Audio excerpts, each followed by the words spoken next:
Time's 5:30. I call this meeting of the City Commission to order. Will you join me for our invocation tonight, given by Gary Gugela?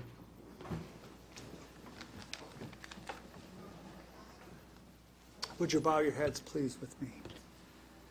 Heavenly Father, we come before you with a grateful heart for the gift of this meeting, for all those that are here, Lord. We are asking for wisdom, guidance, and direction. Give us this grace today, for we ask it in Christ's name. Amen. Amen.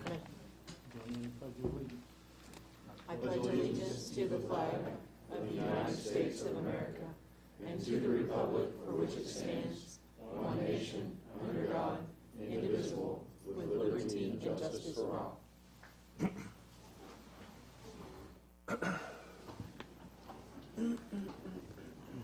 We have public input tonight. We have a presentation to Everybody Plays.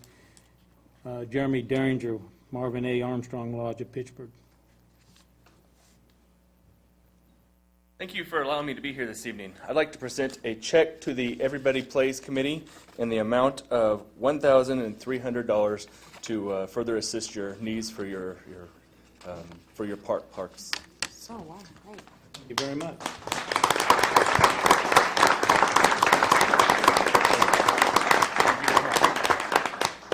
I'm Luann Collier. I'm with Skill, but I'm here representing Everybody Plays Committee this evening, and we'd certainly like to thank the Masonic Lodge for their continued support.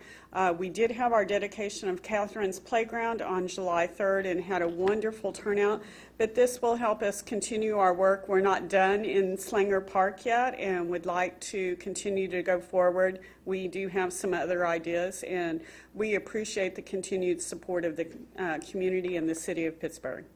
Thank you. Thank you. Thank you.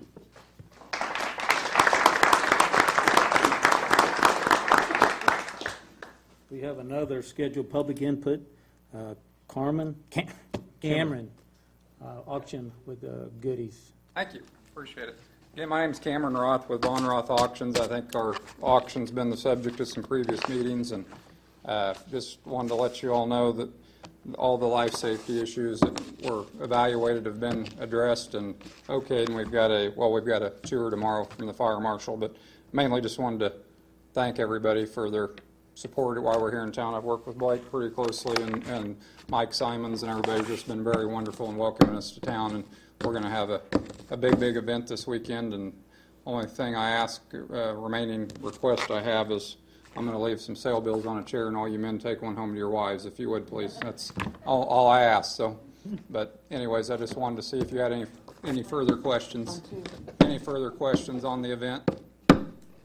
Cameron, can you take a second and just describe Sure. what it is? Yeah, there was a home built for the World's Fair in St. Louis in 1904, and it was part of the South American exhibit. And a banker from Oswego, Kansas, R.O. Deming was his name, who swung a big stick in the banking industry. He was a National Mortgage Bankers Association president. He went to the World's Fair and fell in love with that home, and he bought it. They took it apart and shipped it on 42 rail cars to Oswego and put it back together. It's 12,000 square feet.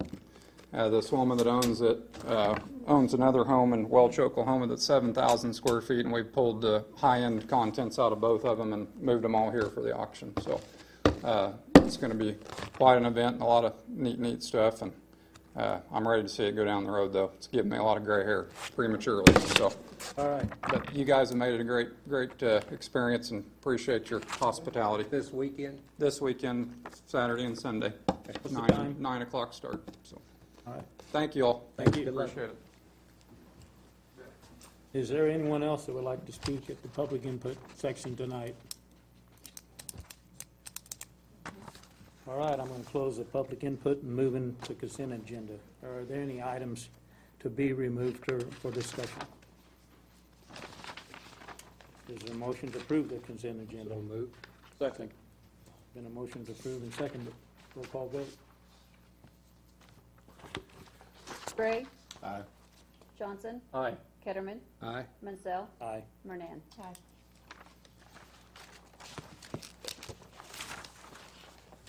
Consider the following. Resolution number 1174, consider Consideration of a resolution number 1174 authorizing the redemption of the city general obligation bonds, Series 207B, maturing on and after September 1st, 2018. Jamie? Mayor, City Commissioners, we've had previous discussions on this bond issue. This bond issue was put in place to finance this building we're in here and Fire Station Number 1 back in 2007. And it's been financed, the repayment of that debt has been financed with a special 1/2 cent sales tax within the city limits. We've had reserves, enough reserves built up that I can start paying down this debt early. What this is allowing us to do, the 2018 bond principal that's due in 2018 is like $1.8 million. And I've got enough money set aside now where I can pull down $1.2 million of that 2018 debt in September of this year. And then the plan is I'll have enough next year to pull down the remaining $600,000 of that 2018 bond. And that will allow us to pay the whole debt issue off in 2017, 1 year early. And this will save taxpayers approximately $130,000 to $140,000 in interest. And plus allow us to take the 1/2 cent sales tax off 1 year early. Well, that's good to know, Jamie. I'm sure a lot of people will be happy about that. Any questions for Jamie? So this is just a legal mechanism that's required to make all this happen. I move to approve. All in favor, say aye. Aye. All opposed, same sign. Motion carries. Thanks. Thank you. Jamie. Consider the following: 2016 budget. Consider the 2016 city budget for adoption. A public hearing is scheduled for August 11, 2015, as prescribed by law, to be held in the City Commission Room located in Law Enforcement Center at 201 North Pine at 5:30 p.m. for the purpose of hearing and answering questions relating to the 2016 budget. Darren? Mayor, Commissioners, in order to be prepared for the August 11th hearing, we obviously need to come to consensus on the budget that we're going to have a hearing on. So we presented a couple of weeks ago a $49.5 million budget, funded 278 positions, the same number as last year. Has a $2 million property tax in it, has a 1% utility increase, and we just want to turn it over to you, help you make a decision tonight so we can move on with the planning for 2016. I appreciate the year that you've already put into this, or the half year, and specifically each of you coming in the last 2 weeks and spending some time with staff and having us answer your questions so you can get down to what's always, I'm glad we do this once a year, and only once a year, is the budget. So with that, we turn it over to you, and thanks a bunch for your work on this. Thank you. Any questions, comments? That's the only comment. I'll take a lead on providing some comment relative to the budget. I'm of the opinion that we should pass a budget without the $2 million increase this year. I do know that there have been significant changes in tax levels at the state level, and there's also going to be some issues that are going to be up for election by our citizens up in the upcoming year, probably on the school district side, and then probably relative to our street sales tax. And so with all that in mind, I think we need to be mindful of what citizens can bear when we're looking at all these tax increases all at the same time. I know our state isn't necessarily worried about our local citizens just in and of themselves, but I think we have to do that. And if we can bypass the $2 million increase this year, if we have enough reserves to do that, and we can focus on looking at doing that the next year after some of these other items have been voted on, then that would be my preference. And where would you make up the $2 million from the proposed budget? Well, I think from my understanding, the $2 million that is being proposed now is going to build up reserves. Correct. So I guess what I'm proposing is that there would be no buildup of reserves for the next budget year, and that we would bypass that for the following budget year. So you would put 2 on next year to put it in reserves? I would look at a tax increase if that's what we decided. I haven't looked at a budget for the following year because that hasn't been presented yet. But I think to the extent that we have that discussion for the following budget year, and that's a proposal that's given by city staff, that would be something that I would at least consider discussing. I guess my concern, I agree that, we should be considering how much pressure we're putting on the individual citizens of Pittsburgh, but I also, I appreciate the work that Jamie and Darren and all the city staff have done putting this together. This is mind-bogglingly how thorough and extensive it is. I can't even imagine what it took to put something like this together. And I think that contained in it is sound, fiscal philosophy of planning ahead and thinking about, we've talked previously about how, we haven't had a tax increase on the mill levy prior to last year, before 2008, which has contributed to where we are at this point. I think that, considering not just this moment right now, how is it going to feel, but also down the road, are we adding additional hurt by not addressing the situation at hand in front of us? That, working to build up those reserves and get to a place where in the future we won't have to do this, but as of recent, those reserves have been dipping increasingly lower, which worries me because that has to be addressed, if not now, certainly in the near future. And that's kind of where I'm coming from. And I do respect that train of thought. I guess I think just by the item that we just discussed previously, I think our city staff is focusing on long-term savings for the city. We can show that our citizens that we're paying off debt early. We can show them that we're saving them money by doing those things. And we have other items, specifically I'm referring to the street sales tax, which is a significant amount of money and is desperately needed on a regular basis.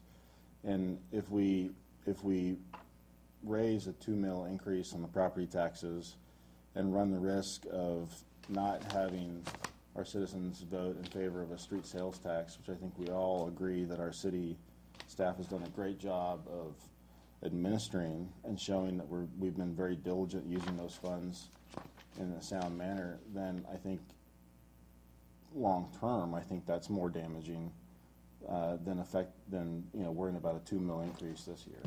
That's the way I look at it. I think we're going to be reducing sales tax a year early and after 2017. I don't know what the state will do in between now and then. Heck, they might increase the sales tax again in between now and then. I don't know, but that's my opinion. And I certainly understand the thoughts, and I think that our city staff has put a lot of work into explaining why they feel like the $2 million increase is necessary, and I do respect that. I've had multiple conversations with city staff about that, and I don't question the judgment as to why they've presented that. But I think the budget was also submitted with different results in mind on other items, such as the street sales tax.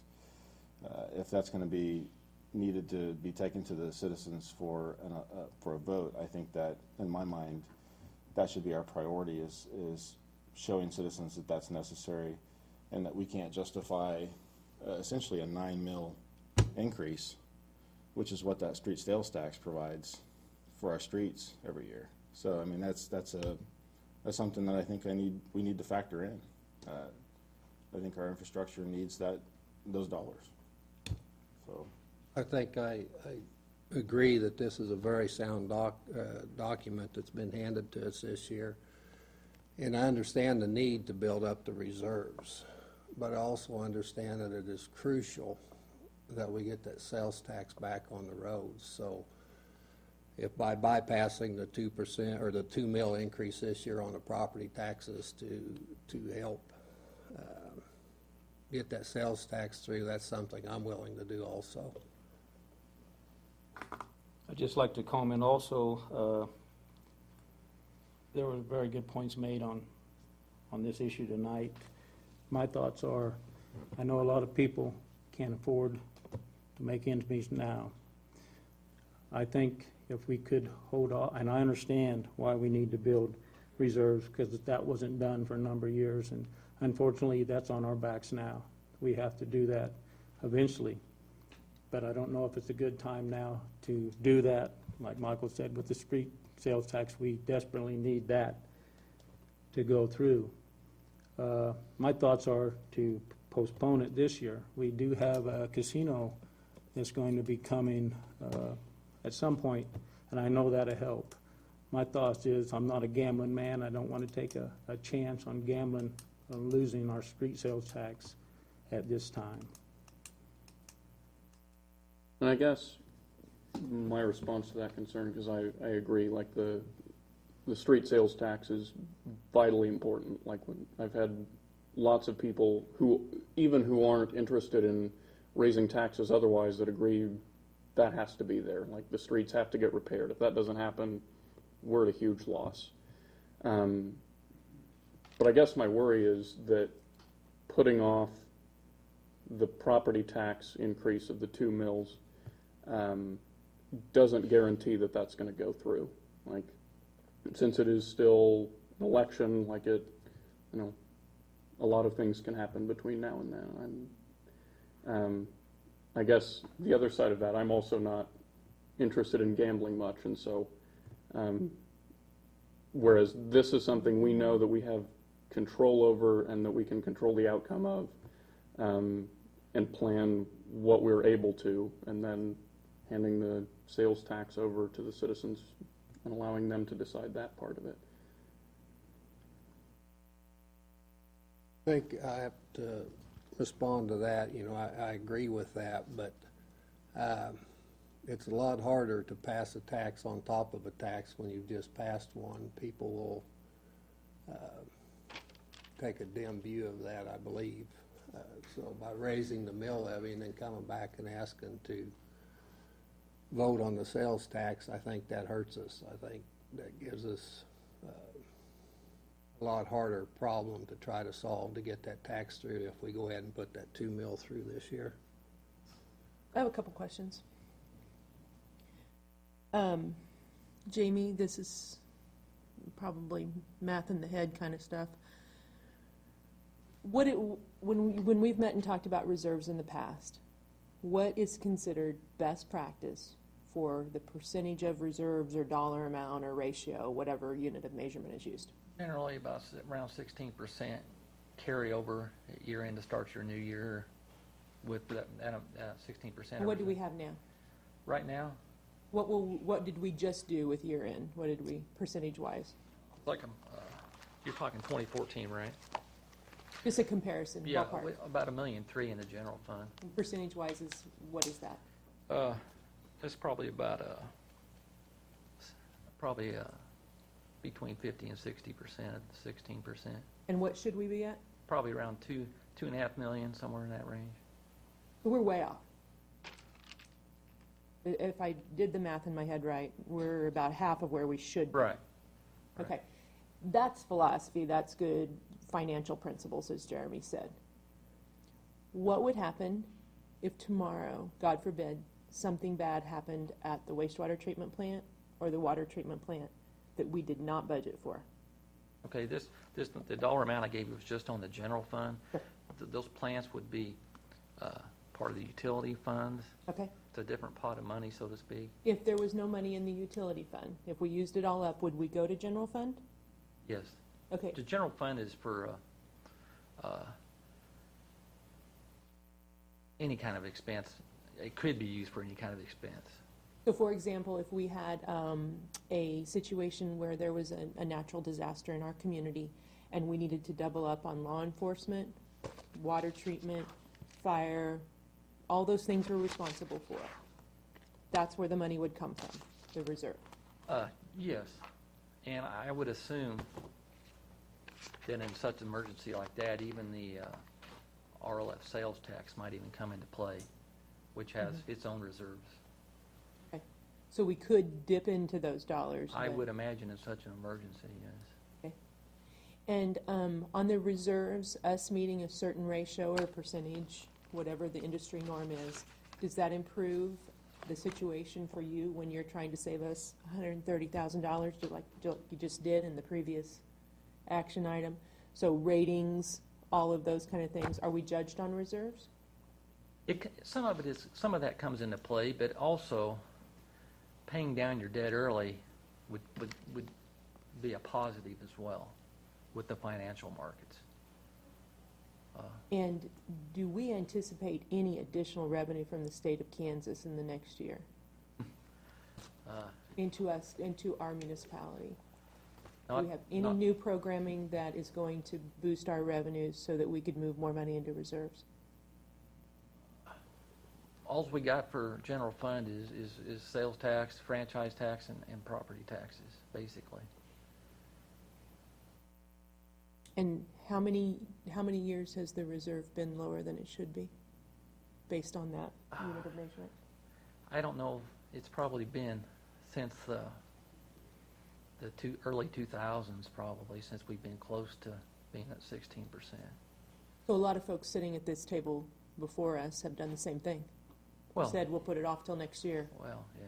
Yeah. I mean, every year. You don't have to say it's a that. different I mean, that's circumstance. what's happened. Because those were nice people, right? They all were. It's a hard decision to make. So we have put it off for a long time, and we're well below where we should be. And there's benefits to having a certain amount of reserve that are not necessarily noticeable to the average person. So this $2 million increase on the front of your book, on page 11 of the budget document, you list the median value. 81 is the median value. So roughly, what's it going to cost an individual homeowner for $2 million? On a residential property, $2 million equates to about $23 a year. $23 a year That's for $100,000. I'm sorry, yeah, for property. $100,000. for $100,000. So if you're at $100,000 81, home, you're yeah. probably looking at 20. Say it again. 20 On an $81,000, which is the for median. $2 million. So, yeah, if 100,000 is about 11 mil, you figure 80's, you know. So on their property tax from Crawford County, it on average for a $100,000 home is $23 Yeah, for 2 mills. it's $11.50 per mill. And we know that a whole lot of On a- people have less than an $81,000 home. By the definition of median, half of the homes in Pittsburgh would be less, right? If I'm using the word right. Right. Then, so we're talking about maybe $10 a year Yes. to somewhat. So theoretically, somebody with a $50,000 home is $10 a year. Right. Okay. Now, commercial property is a little different. It's assessed at 25%. Okay. So 2 mills on a $100,000 commercial property would be $50. Okay, thanks for differentiating that. Okay, all right. And I just want to say, everybody's spoken to sales tax.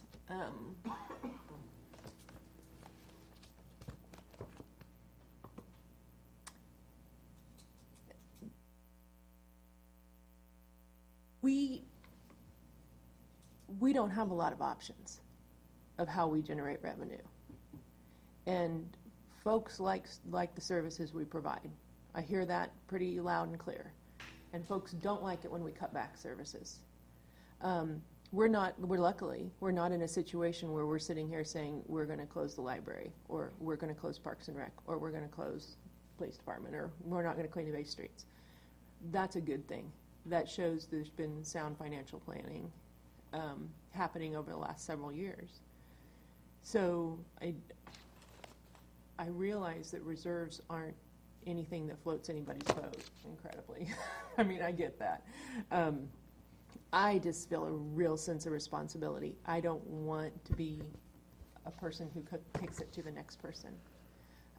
So that's why I would continue to support the 2 mil, because I think people in town are smart. I think our citizens are smart. I think they're smart enough. I respect what you guys are all saying, but I think they're smart enough to know that, you know, we like what we have. We like what we have. We like this, the sales tax for the streets. We like it that everybody shares in that. We like it that we have good services in our community. And I trust the people of Pittsburgh to understand how it all works. And if they don't understand, they have an opportunity to do that. Again, I mentioned it last time through looking at this document, because it is completely detailed. Completely detailed. So with that, I'll hush.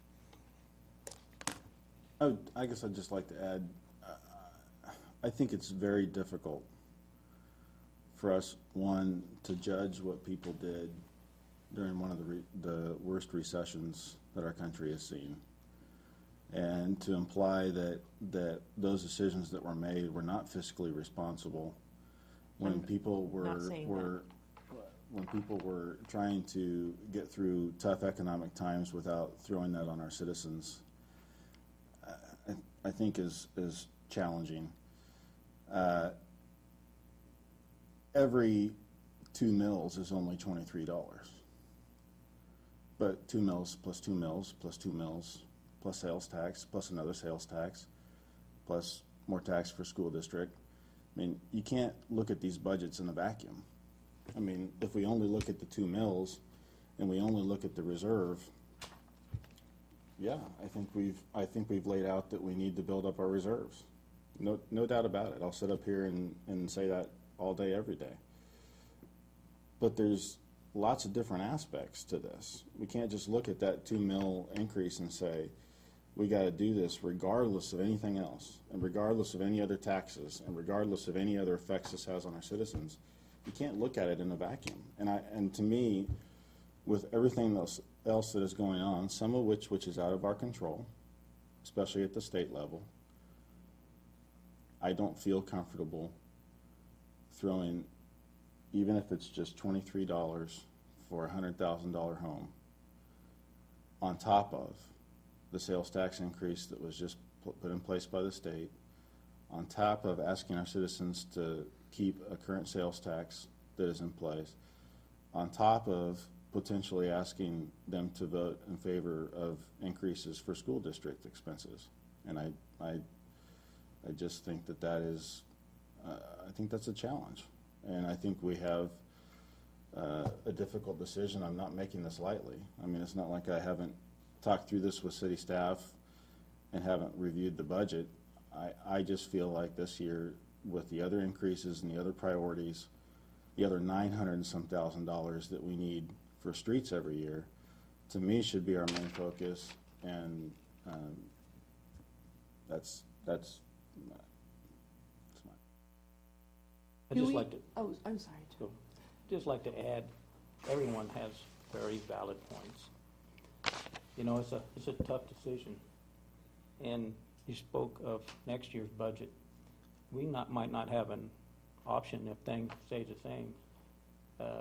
There's legislation in Topeka that says we have to put that property tax increase to the vote of the citizens. And I think if we show the citizens this year, although we do need to increase our reserves, if we show them that we understand that they're having a hard time, maybe that might help them if it comes to a vote when we ask them to vote on a property tax. That's all I got to say. Do we, based on the legislation that just passed, would this 2 mil increase qualify for the CPI? The way it came out of Topeka was they take, you were to take the 2014 ending CPI index for the consumer price index, all urban is what they call it, which is basically your whole country, and it was like 1.6% is what that equated to. And if you were to use that method, it would have allowed us to raise our property taxes, I believe it was around $75,000 without a vote of the people, which is about 2/3 of a mill probably. 2/3 of 1 mil. Yeah, 2/3 of 1 mill, yeah. So in this situation, if this were next year at this time, we wouldn't be able to make this decision. That decision has been taken out of our hands by the Kansas legislature. It depends what it would be in 2016 when we're doing the 2017 budget, which is what you're talking about hypothetically. Yes. We would use the CPI index at the end of this year, 2015, for that calculation. And I believe what I've read, some of these statutes are probably going to change, or this legislation, because it's still kind of being worked out, I believe. But if you have a negative CPI, then you have to use like a 3-year average or something like that. The bottom line is we don't get to make the decision The anymore. simplest way to look at it is if this was next year and everything was equal, you'd have about, you need to have an election for the 1.3 mils of the 2 mil increase. If you recommended a 2 mil increase, we would have the authority to only do 75% of it, and the rest of it, we would have to have an election if we were going to get that. And how much does an election cost the city? $8,000 to $10,000 $8,000 to $10,000. for a special election, yeah. Depends on how you do it, but if you have all the polling places open, it's about 8,000 to 10,000. If you have a mail-in or, but yeah, it's not insignificant. I mean, the county's got to pay for all their effort. And Sure. There's a cost. So, so now that everybody's kind of talked, would the commissioners consider a 1% or 1 mil increase to go towards reserves if 2 feels too significant?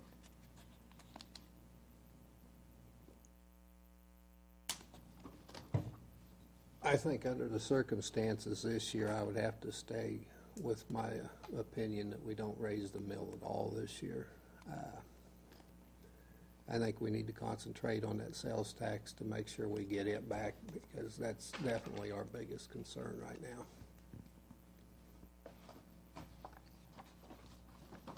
I would echo that. Further discussion on the budget tonight.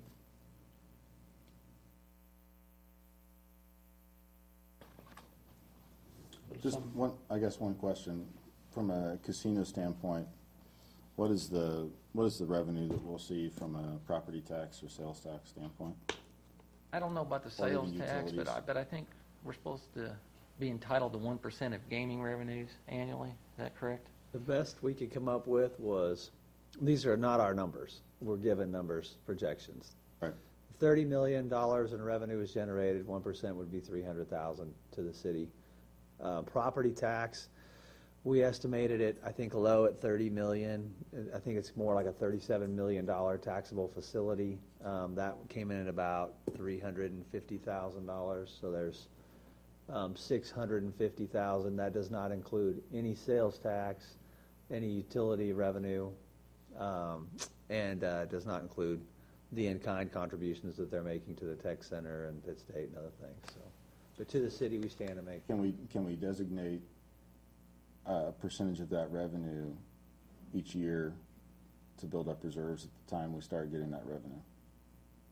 But actually, anything you see from me will be, that only goes to reserves. I don't think, the nature of gaming and casinos would be that to build any long-term sustainable program off of that kind of revenue stream this early on would probably be inappropriate. So I would hope we would just bank it, unless Jamie can, he's got a lot of influence. So we'd potentially be able to bank at least 2 mils, almost 3 mils worth of That would be my money suggestion. just from the casino every year. Okay. Any further questions or comments? Would somebody like to make a motion? I'll move to approve the budget with the exclusion of the 2 mil property tax increase. I'll second. Been motioned and seconded. All in favor, say aye. Aye. Aye. Aye. All opposed, same sign. Aye. Aye. Motion carries. Moving on, are there any non-agenda reports and requests? Yeah, on a lighter note, we have an introduction to make. Cameron Alden, if you wouldn't mind standing up, please come up to the mic, Cameron. Cameron's our new, he will replace Bill. Not that anybody could replace Bill, but he will assume the position of Public Works Director when Bill moves on sometime in the middle of September into retirement. He's also a certified engineer, so we've now added an engineer to our staff, and you'll reflect that in the budget. The amount of contract engineering that we've done previously should be reduced. Cameron's a great addition. He has a lot of experience with cities and utilities, and if you don't mind, Cameron, just take a couple of seconds. All right. I'm a Texas A&M graduate in civil engineering. Spent my beginning career with the city of Danville, Illinois. Spent the first 5 years as a resident engineer, so oversaw construction projects during the summer. Then during the winter did design on roads as well as water and sewer. And then after 5 years in that position, I became the city engineer and assistant public works director and did that for the following 5 years. And then I had an opportunity to go over to Aqua. It was the local water company. I joined up with them and then spent 10 years with them, the last 8 as their regional engineer, overseeing the capital budget and projects for both Illinois and Indiana. And Welcome. yesterday was his Welcome, first day, and he's off to a running start. Well, welcome. Do you plan on staying as long as Bill has? Or- There's no comment there. He didn't respond that way. If my hair stands out, I'll... Good meeting you. All right, thank you. I'll be on board. Yeah. Good job, Cameron. That's all we've got. All right, is there a motion to adjourn? So moved. Second. Been moved and second.